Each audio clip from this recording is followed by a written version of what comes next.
you clicked on this video, I'm about to reveal to you the exact recipe that I've been using to manifest my dream life since I was 16 years old. This method will literally change your life. And I'll tell you, I've gotten everything that I ever wanted. I've manifested multiple new MacBooks. I've manifested being able to quit my after-school job in high school to be able to work for myself. I've manifested glowing up. I've manifested the confidence that gives me even more opportunities to be able to manifest even more things. But I will tell you one thing. The manifesting process is not going to be easy peasy lemon squeezy. You will get everything that you want, but it will come at the cost of your old life and your old identity. But let me ask you this question. If you're not a little bit afraid, is it worth it? This is how to manifest your dream life, everything that you want, money, your dream job, whatever it is you want, fame, by using the alter ego death method. There are 3 steps in this manifesting method, and there's no expiration on how many times you can repeat these steps. Because if you didn't already know it, the universe is literally unlimited. So you can do whatever it is you want and get however much you want. No one's gonna get any less because you want more. Step number 1 is to craft your alter ego. A lot of the times when we try to start manifesting our dream life, the first thing we think about is all of the things we don't want in our life. And that is really dangerous when it comes to manifesting, and especially using the law of attraction. Because the law of attraction states, whatever it is you focus on, put your attention towards, that is where energy is gonna flow. So you might think that you're making the life that you truly want more clear by talking about all the things you don't want. But in reality, you're muddying the water for the universe to give you what you want by focusing all of your attention on the things that you do not want. And this makes the universe kind of feel like someone who's working in a drive-thru who's listening to people's orders. When you go through a drive-thru, you don't tell the person who's listening to your order, I don't want a vanilla milkshake. I don't want a strawberry milkshake. I want a chocolate milkshake. Because you know the signal might be a little muffled and you might end up getting all of those milkshakes when you go pick up your chocolate milkshake. This is exactly how the law of attraction works. When you say you don't want something, like I don't want a narcissistic partner, I don't want to have a hard life, I don't want to look ugly. The only thing the universe hears is narcissistic partner, ugly, hard life. And this is incredibly important to understand when crafting your new alter ego, because the person you want to be, that you're about to create, when you sit down and write about what you want this person to have, how you want this person to act, how much money this person should make, the things this person should be doing, the relationships this person is in, you cannot cloud that image with all of the things that should not be included, because your brain will think it's a part of the plan. It's a part of the alter ego. And to demonstrate why this is so important, I'm going to ask you one question. If I ask you to not think about a waterfall, what are you thinking about? Exactly, a waterfall. Just because I said you shouldn't think about it does not mean that you're not picturing it in your brain. Now that we've gotten it clear why we need to focus on all of the things we do want rather than what we don't want, we need to understand why it is we need to create an alter ego instead of just embodying all of these qualities in our own personality right away. If you've ever gotten a piercing, dyed your hair, or gotten a tattoo without your parents' permission, you know how your parents might freak out when they realize that you've changed something. Oh no, you shouldn't do this to your beautiful skin, your beautiful hair, your beautiful face. This is exactly how your body reacts when you're trying to embody all of the qualities of the alter ego instead of letting the alter ego be an alter ego. Essentially, when you create an alter ego, you create a character that you play. And when you sit down and write about this character that you want to play, you're essentially tricking your body not to get threatened by the new version of yourself that you're about to step into. Because you're kind of telling yourself, this is not who I am. This is just a role I'm trying to have fun playing. It's not going to replace who I am. Essentially, it's kind of like gaslighting your nervous system to not expect that you're going to change. You're saying, oh no, this is just a costume. This is not the real me. Don't worry, I'm not exchanging you for that version. This is just a little game. This is just a fun little play game character. This way, your body and your mind is naturally gonna relax, and your nervous system is gonna be much more open to be, first and foremost,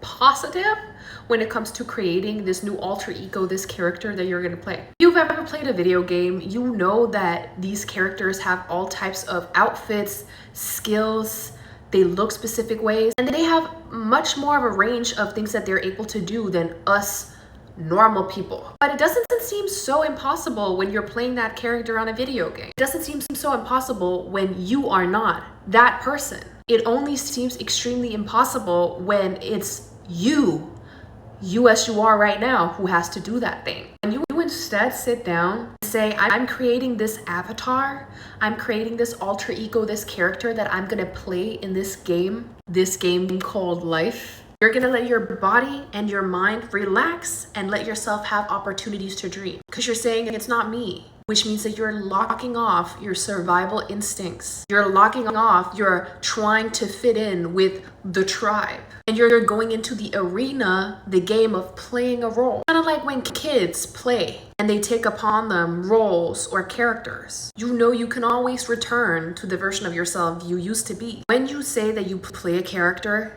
craft an avatar, whatever it is you want to call it, and you sit down and write everything that it is that you want, but instead of saying this is what I want, you say this is what they want, this is what that person wants, this is how that person dresses, this is what this person says, this is what this person does, this is what this person hangs out with, this is the boundaries of that person. It doesn't seem so far off when you create another person. And imagine you were playing a game in family game night where people had to guess what character or movie star you were acting as. That's what you need to do with that person. But before we get into acting like the character that you've now created for yourself, you need to get into step 2 that truly opens up your manifesting powers and makes you let go of your past self even more. I know that you might say, well, it's really hard for me to step into this character because I have all of these things that I've experienced. I don't want to lose myself. Or on the other hand, you might think, oh, now I've created this alter ego. Why shouldn't I just step into it right away? My old self can go kick rocks. She put me in all types of situations. I don't like her. I'm going to ignore her. And I'm only going to focus on the version I'm becoming. Step 2 is saying thank you and being positive towards your past self. This is such an important part when it comes to manifesting your dream life, because this part keeps you from creating demons and creating a shadow self. A lot of the times when we're trying to become a new and better version of ourselves, we think the way to do this is just to put more icing on a bad cake. But no matter how much icing you add to a bad cake, it's still gonna taste bad at the core. And the more icing you add, the more unstable the cake is going to be, because eventually the layers are just going to be built up on icing. And if you want to have an even more gut-wrenching example that's going to make you realize that it does not make sense for you to shame your past self, think about funerals. What do you do at funerals? You tell the story about what this person did, how they persisted. You tell about the good parts, and you thank that person for their existence and their existence in your life. Essentially, this is what you need to do with yourself. And this might be hard emotionally, especially if you're someone who's always trying to become a new version of yourself, glowing up, all of this, because looking back, looking inwards might be hard. But you need to do this to make your inner child feel safe and to be able to truly build the character that you deserve to be. What you do is that you can either sit down and write a letter about how your past self protected you, saying thank you to yourself. Maybe you want to be a softer version of yourself and you feel like you've been very masculine, harsh, tense. You need to thank yourself for those qualities. Thank you so much, my old self, for having done what you needed to do to protect me. I appreciate it. You're relieved of your services. The most powerful way to do this is for you to sit in front of a mirror, take your makeup off, put your hands on the mirror, like in front of you on the mirror, and look at yourself in the mirror while you tell yourself, thank you so much. I know what you went through. I know what you have to do. You don't have to do that anymore. And I'm so thankful for you having been in my life. And if you want to do it an extra effective way to make you manifest your dream life, print out pictures of your old self, your childhood self, your teenage self, whatever eras you've been through, even the hard eras. Look at those pictures and tell yourself, thank you so much for doing what you needed to do. This is going to make your body feel incredibly relaxed, especially when you thank your body for the qualities that you might think are not necessary in your life anymore. Your body and your mind had these qualities for a reason. It was to keep you, protect you, to do something specific. It's a survival mechanism. We develop the skills, the mindset, whatever it is we deal with. We develop it as a way of survival, even if it might be negative or something that will bring us into bad situations. But the way for us to escape that cycle of going back to bad things, bad people, bad situations, is not to shame our past self for what we've been through. It's to thank our past self for doing what we thought was the right thing to do. When we shame ourselves instead of praise ourselves, we create a shadow self. And while we might be putting on icing on that layered cake, as I said before, the core is still gonna be sour. And the more you run from that shadow self by saying, I don't want to deal with you anymore, you're in the past, the more that shadow self is going to try to come to the surface. It's kind of like if you're riding a surfboard in the middle of the ocean, and there's like a couple waves and you're like, I don't want to deal with you waves, you mean nothing, and then eventually a tsunami comes. And we could have avoided experiencing that tsunami if we actually faced those little waves and took them as a sign. This is where gratitude is such a powerful thing to practice when it comes to you being emotional about your past. Because I'm not expecting you to be perfect. Even if you're trying to act like this alter ego, which I'm going to teach you how to do in the next step. When you embrace your imperfection and say, I understand, you don't have to be perfect. You don't have to get to some perfect place of who you are. And instead of shaming yourself for being emotional, instead of shaming yourself for what you've gone through, instead of shaming yourself for having the emotions that you had, you say, thank you so much. I love it. Every time from now on that you feel emotional about your past, or you feel something from your past creeping up, nagging at you saying, oh my God, you should self-sabotage. I want you to say, thank you so much. I love it. Even if you've got tears in your eyes. Thank you so much. I love it. Because essentially you're saying, I see you, shadow self. I see you, myself, my childhood self, my inner child. I see you. I'm not here to abandon you. I'm not here to leave you behind. You're seen. Thank you for letting yourself be known. And this makes your body so much more relaxed. Your body will be like, okay, you got me. You know me. You're not ashamed of me. You know what? I'm gonna come with you. I'm gonna build you up. I'm gonna help you on your journey. Because anytime something comes up, you're here to say, hey, little friend, it's okay. Imagine yourself as a little version sitting on your shoulder, and whenever like a big emotion comes up or whenever it is, you feel something from your past keeping you from becoming who you need to be, look at your shoulder or talk to yourself and say, hey, I got you. And I'm proud of you, even if you went through that. And the little version of you is gonna do the ratatouille and pull your hair and get you in the direction that you need to go. This preps your nervous system for success. And it also makes the things that you need to face come to the surface way easier, way calmer, in a way where you can address them healthily, instead of you literally running into the wall with the costume of the new version of yourself that you wanted to be. Looking like a fool, feeling like a fool. And the third step that you have to do to start becoming the version of yourself that you truly want to be, to start manifesting the things that you want, is to speak, write, create that version into reality. This can mean dressing up as the version of yourself that you want to be. What would the character wear? Remember, this is not yourself. This is the character you've created. Kind of like when you go for a job interview and you're wearing the clothes you need to wear to be that role in the company. It might not feel like you, but you know that in order for you to get the job of whatever it is you're trying to get the job of, you're gonna need to wear a specific type of outfit. So dress up your avatar, wear the clothes. Whenever you feel insecure about, oh, I don't wanna wear this top, I don't wanna wear this makeup. Every time you feel a little insecure about whatever it is you're trying to wear, or makeup or hair, when you feel insecure in the new outfits you're wearing, or the hair you're doing, or the new ways you're acting, you start doubting yourself, this is where you tell yourself over and over again, well, this is just the character I'm playing. This is just that character that I'm playing in a movie or in a play or whatever. Why am I feeling insecure? This is not me. And the more you do it, the more you tell yourself that, your nervous system will relax. And eventually, when you do it, when you show up in the morning, you're like, oh, this is easy. You're actually not playing anymore. But this is not the end of step 3. No. The easiest way for you to become the version of yourself and start manifesting the things that you want as the version of yourself that you want to become is to create as the version of yourself that you're trying to become. The reason we as humans often get stagnant in the version of ourselves that we are is because we think it's all about looks and appearances. If I put on some makeup, then I'm a new version. But in reality, the new version of yourself appears truly 100% when you start creating as that version.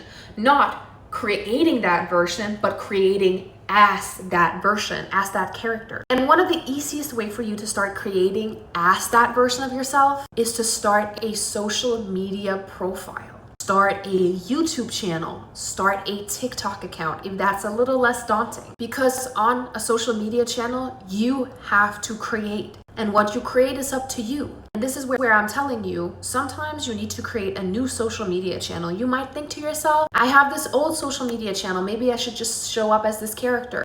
The old version of you will pull you back into being the old version of you. Because it's essentially telling the old version of yourself that you're not good enough any longer and I'm pushing you out. It is much safer for you mentally and metaphysically to create a new account where that old account can still coexist, but that new account is a clean, fresh slate. It's a new canvas. And as you start acting as that version of yourself that you want to become, the character, eventually you're going to start feeling more at home on the new account and you can do whatever it is you want with the old account. But the fact that you didn't delete it made it seem a little less daunting for your nervous system to step into that character because you could always just go back instead of just cutting it off cold turkey. But when you create that new social media account, think to yourself, what type of videos would this version do? What type of things would this person say? Create a username that is a little gimmicky, that is not necessarily who you are, that you can attach this personality to. And start creating videos, start creating content. If it feels a little daunting, a little nerve-wracking to do this, it's because it's supposed to be. A lot of the times, it's actually not the nerves of having to be that new character. It's the nerves of having to start over. It's the nerves of having none of the old people that were usually looking at you, that you felt were judging you, having them looking at your stuff, knowing that it's a fresh slate, that you can be the new version of yourself, knowing that you can create will always keep you from creating, because knowing that you can create means that you have freedom.